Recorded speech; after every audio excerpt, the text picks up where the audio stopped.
नमस्कार। संतोष की रिपोर्ट में आप सबों का स्वागत है। और आज हम संतोष की रिपोर्ट में चर्चा करने जा रहे हैं कि आखिर नीतीश चाहते क्या है, नीतीश सोच क्या रहे हैं, या फिर नीतीश की रणनीति क्या है। आज के घटनाक्रम पर अगर गौर करें तो त्यागी का बयान संयोग नहीं है, या त्यागी का बयान बस ऐसे ही नहीं दिया गया है, पूरी रणनीति के तहत दिया गया है।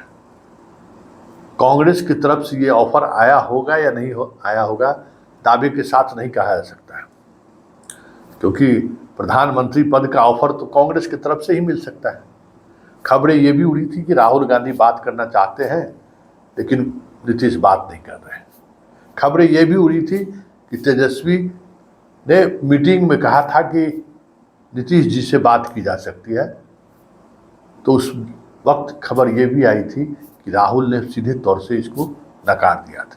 कई तरह की खबरें आई, लेकिन उन तमाम खबरों के बीच जो ये खबर है, आखिर उस खबर का संकेत क्या है, संदेश क्या है, या फिर क्या साधना चाहते हैं। क्या नीतीश कुमार के 12 सांसदों के इंडिया गठबंधन में चले जाने से सरकार बन जाएगी क्या, बड़ा सवाल है। तो ऐसे में त्यागी का ये कहना कि मेरे पास सबूत है, उसका मतलब क्या है। फिर जरा वो इस तस्वीर को देखिए। आज ये तस्वीर है जदयू संसदीय दल की बैठक का है, या जदयू के सांसदों की बैठक का है। जिस बैठक में आप तस्वीर पर गौर करेंगे तो देखेंगे कि नीतीश बीच में बैठे हुए हैं, एक तरफ ललन सिंह है और रामनाथ ठाकुर है, दूसरी तरफ संजय झा है और लवली आनंद है, और बाकी सांसद अगल बगल में बैठे हुए हैं। मतलब सांसदों को जिस तरीके से का सीटिंग अरेंजमेंट है, उस अरेंजमेंट को अगर जब आप गौर से देखेंगे तो वहाँ से भी एक संकेत देने की कोशिश है। संकेत क्या हो सकता है। कल आनंद मोहन ने कहा था कि जदयू को रेल मंत्रालय क्यों नहीं मिलना चाहिए, जदयू को रेल मंत्रालय मिलनी चाहिए।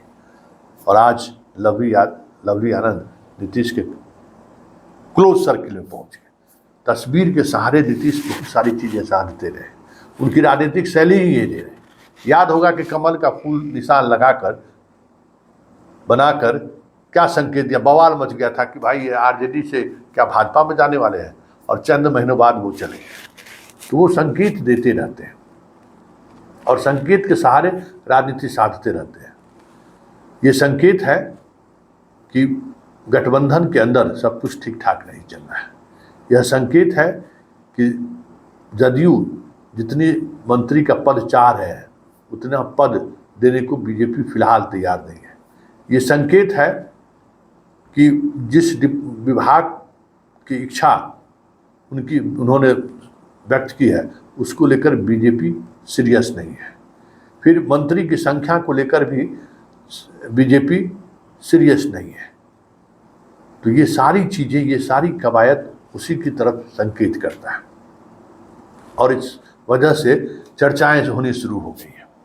क्या नीतीश पाला बदलने वाले तो नहीं है। सवाल ये नहीं है कि वो पाला बदलने वाले हैं, सवाल ये है कि वो अपने सांकेतिक सियासत के सहारे साधना क्या चाहते हैं। देखिए, 4 से कम मंत्री उन्हें स्वीकार नहीं है, और 4 से कम मंत्री अगर की बात हुई तो फिर मंत्रिमंडल में शामिल होने के लिए वो तैयार नहीं है, बाहर से समर्थन देने को तैयार है। फिर स्थिति उसी तरीके से आगे बढ़ेगी जिस तरीके से 2019 में आगे बढ़ी थी। तो इस बात को लेकर बीजेपी भी इस बार थोड़ा सहज नहीं हो रहा है, लेकिन सहजता की तरफ बढ़ने की कोशिश कर रहा है, क्योंकि उनको मालूम है कि बिहार साधने के लिए नीतीश मजबूरी भले हो लेकिन जरूरी हो। बीजेपी के लिए मजबूरी हो, लेकिन बिहार साधने के लिए उनको जरूरी है। तो ये भी एक दृष्टिकोण है, जिस दृष्टिकोण को लगभग एक दिशा देने की कोशिश बीजेपी की तरफ से हो रही है। और उसमें जो विलंब हो रहा है, उस विलंब को एक नए तरीके से प्रेशर पॉलिटिक्स के सहारे हमें लगता है कि नीतीश का ये बयान दिलवाना, हमें पीएम पद तक का ऑफर है, रेल मंत्रालय हमें चाहिए, और रेल मंत्रालय का ऑफर देने वाले सांसद को तवज्जो देना, ये सारी चीज़ें ऐसी हैं जो कहीं न कहीं नीतीश एक अलग तरीके से दबाव बना रहे हैं।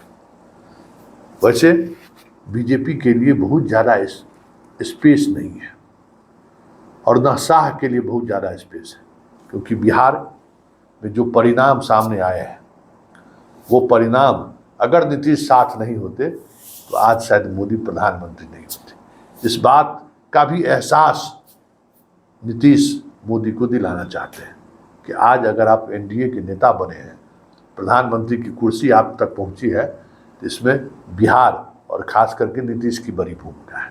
तो ये सारे आयाम ऐसे हैं जिसके सहारे नीतीश की बार्गेन कैपेसिटी भी बढ़ी है, और वो बार्गेन जारी भी रखना चाहते हैं। देखिए आगे आगे होता है क्या, लेकिन राजनीति में कभी 2 दूना 4 नहीं होता, ये याद रखिएगा। और ऐसे में नीतीश कुमार जैसा बार्गेन करने वाले राजनीतिज्ञ